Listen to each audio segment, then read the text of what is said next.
I'm Chandani, and this is The Secret Life of Ordinary Things.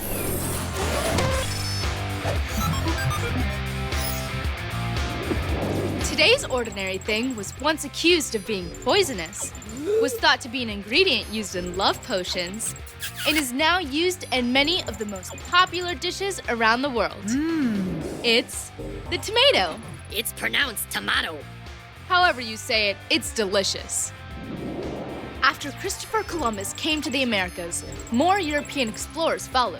They brought with them plants and animals that, up until that point, could only be found in Europe.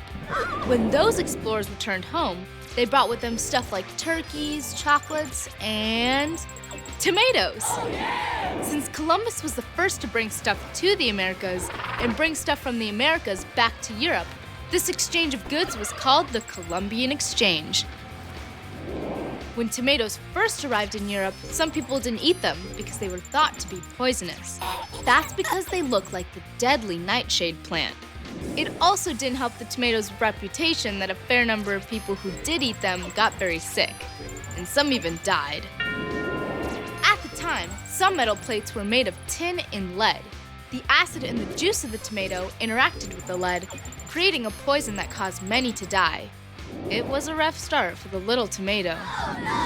When the tomato wasn't being falsely accused of murder, it was the object of much desire.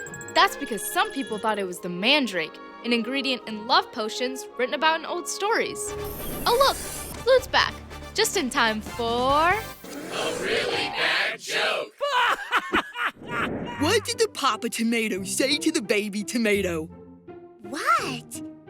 Hurry and catch up! The next time you enjoy one of these favorites, remember, you have the tomato to thank.